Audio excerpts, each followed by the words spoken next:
Buenos días, buenas tardes, buenas noches. No sé en qué momento del día estás viendo lo que es este video, pero vamos a hablar en este momento acerca de lo que es el aprendizaje significativo y la teoría de la asimilación. Esta teoría parte de la complejidad de los fenómenos educativos dentro de las aulas, es decir, que parte de muchas ideas, ¿no? Pero en este caso tomaremos dos en particular. Estas ideas fueron tomadas por el autor de esta teoría, David Ausubel, y sus colaboradores, en donde se habla de dos dimensiones, ¿sí? En particular, se habla del aprendizaje significativo versus aprendizaje repetitivo y de lo que es el aprendizaje por descubrimiento versus el aprendizaje por recepción. Técnicamente estamos hablando que el autor propone lo que son 4 tipos de aprendizaje: el aprendizaje significativo, aprendizaje repetitivo, por descubrimiento y por recepción. En donde el aprendizaje significativo llega una nueva información, se relaciona de manera sustantiva tal cual con la información ya existente, es decir, que tiene que haber un conocimiento previo, ¿verdad? Previo a lo que se está recibiendo en el momento. El aprendizaje repetitivo se establece en asociaciones no sustantivas, ¿no? Serán más o menos significativas, mayor o menor grado significativo, que podrá siempre aumentar con el tiempo, ¿verdad? Es decir, su significidad no va a quedar ahí, sino que puede aumentar. Y el aprendizaje por descubrimiento. En este no se le da al estudiantado el contenido con conocimientos previos, sino que debe ser por descubrimiento, antes de ser asimilado a la estructura cognitiva, antes de que tengan un previo aprendizaje, ¿verdad? Un ejemplo muy concreto es cuando empezamos a andar en bicicleta. Bueno, de pequeños no sabíamos que existía el equilibrio, posiblemente, aunque para caminar se necesita equilibrio, pero no en este acto, ¿verdad? No en esa actividad de la bicicleta. Según otro era subir y la bicicleta se iba a mantener, ¿no? Cuando nos caímos dimos cuenta de la importancia que es el equilibrio. Luego tenemos lo que es el aprendizaje por recepción. Este ya se da el contenido en su forma final, acabado, sin que exija un descubrimiento previo a la comprensión, ¿sí? Ya se da finalizado lo que son los conceptos de la información o del conocimiento. Luego nos damos cuenta que vamos del aprendizaje a la enseñanza. En este proceso, el aprendizaje significativo por recepción nos da a entender que es la exposición verbal cerrada y organizada en la forma más eficiente para enseñar y facilitar la comprensión de los contenidos de cada uno de los temas que se imparten en el aula de clase, ¿no? Mientras que nos damos cuenta que la construcción de significados es muy personal al integrar las similitudes y diferencias, integrando ideas nuevas a los conocimientos anteriores a los que ya se tiene, planteándose preguntas claves. ¿Por qué? ¿Para qué? ¿Verdad? Preguntas muy comunes que ya conocemos nosotros. La organización jerárquica nos da a entender que esto va a tener referencia a la estructura lógica. Esta idea da lugar a los conceptos e instrumentos más conocidos en esta teoría, como lo son los organizadores previos, los mapas conceptuales, el heurístico, ¿sí? La implicaciones educativas. La implicación va a radicar en la facilidad con que el alumno asimila los contenidos y su evaluación continua, como viendo los intereses por aprender. Esto es muy importante en lo que es el proceso de enseñanza y aprendizaje. El aprendizaje verbal significativo reside en comprender el aprendizaje humano en situaciones estructuradas de enseñanza y aprendizaje, valga la redundancia o repetitividad. ¿Sí? Una de las contribuciones de esta teoría es el entender el aprendizaje bajo una perspectiva o posición constructivista. Sin embargo, esto tiene muchos retos, aunque sea una teoría muy completa, tiene retos en particular, como lo es el profundizar sobre los procesos del aprendizaje de conocimientos procedimentales, ¿sí? Como lo son las técnicas y habilidades estratégicas. También profundizar en lo que son los procesos para la adquisición de actitudes, valores y normas.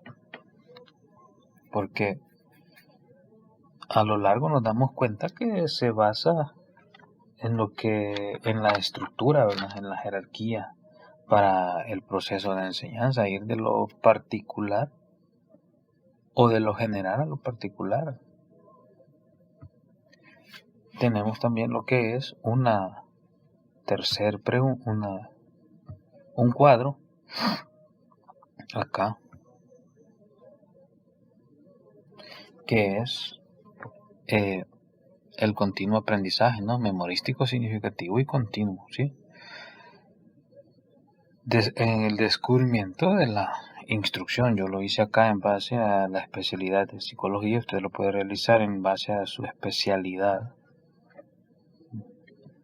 independiente de cuál sea, no va a cambiar mucho si se sigue lo que son sus indicadores, ¿no? Aprendizaje significativo, aprendizaje memorístico, por instrucción por recepción, por descubrimiento obligado, por instrucción por descubrimiento autónomo, hasta mantener lo que podría parecer que es por recepción, donde se le dan las indicaciones a la persona, después llega a un descubrimiento obligado en que sí o sí lo descubre, y un descubrimiento autónomo, independiente. Pero al caminar de todo esto nos podemos dar cuenta que vamos a poder responder a lo que son unas interrogantes, y una de ellas es cuáles son las condiciones impredecibles o fundamentales para que se dé un aprendizaje significativo, según estos autores. Las condiciones para ello, pues, es poseer una estructura y organización que no sea arbitraria. Por ejemplo, en psicología es enfatizar la utilidad que genera un aprendizaje en psicología, y que puede ser un nuevo aprendizaje en realizar un determinado tipo de expediente psicológico, que es muy importante. Este contenido también debe ser relevante para otros conocimientos, ¿sí? Entonces, es decir, que el aprendizaje, al aprender a realizar lo que es un expediente psicológico, nos va a ayudar a ampliar nuestras habilidades, ¿sí? Y una tercera condición es que el aprendiz quiera o que haya decidido, ¿sí?, de forma consciente o deliberada, establecer una relación coherente entre los conocimientos existentes y los nuevos, ¿sí? Por ejemplo, el conocimiento del diagnóstico clínico psicológico le ayudará a realizar un diagnóstico más preciso, el cual deberá reflejar en el expediente de cada persona según sea su fin, ¿no? ¿Sí? Y en una siguiente pregunta nos damos cuenta que ya no pasó. Aquí está. ¿Qué es la reconciliación integradora? ¿Cómo se relaciona con los inclusores? Y de qué manera puede darse, ¿no? Un ejemplo en la psicología es que es una ciencia meramente enfocada en el comportamiento y la personalidad del individuo. Sin embargo, esto puede conectarse con otras carreras como la educación, que es más frecuente, la criminalística y forense, entre otras, como la pedagogía y la educación. Luego tenemos esta otra interrogante, que cuáles son los aportes teóricos que nos da este autor Novak a la teoría original de Ausubel acerca de los aprendizajes significativos, ofreciendo nuestro punto de vista de importancia. Uno de los aportes que él da es que su visión es amplia en cuanto a la naturaleza de los aprendizajes. También da importancia a lo que es el contexto del aprendizaje. Un punto de vista muy personal es que es importante sus aportaciones, ya que la enseñanza no se limita a dar conceptos y aprendizaje, mucho menos a solo recibirlos, ¿sí? Luego nos damos cuenta que según estos autores hay 4 condiciones que se deben cumplir para la comprensión significativa. Una de ellas es que si las ideas centrales y unificadoras de una disciplina se aprenden antes de que se introduzcan los conceptos informativos periféricos, ¿sí? Se les pide a los alumnos que se vuelvan a formular con sus propias palabras las propiciaciones nuevas, es decir, porque hay aprendizajes que no se reflejan textualmente, sino que conforme se les va adquiriendo un valor significativo o un aprendizaje significativo. Si se hace hincapié en definiciones exactas, ¿verdad? Se ponen de relieve las similitudes y las diferencias entre conceptos relacionados y los no relacionados. Si se observan concepciones limitantes, ¿sí?, de las aptitudes de desarrollo general. O sea que no hay que tener limitaciones, ¿sí? Y una de las críticas que se les puede dar a esta teoría es que la propuesta que queda un tanto incompleta si no se adoptan posiciones acerca de los procesos de generalización, algo que no se encuentra en el libro de Novak, en este que estamos consultando. Otra controversia o crítica es que las estrategias de enseñanza deberían tener en cuenta lo que los alumnos ya saben y ayudar a que produzcan sucesivas diferenciaciones progresivas y reconciliaciones integradoras. Mira, ¿verdad? Que algo que integre los conocimientos antiguos con los nuevos.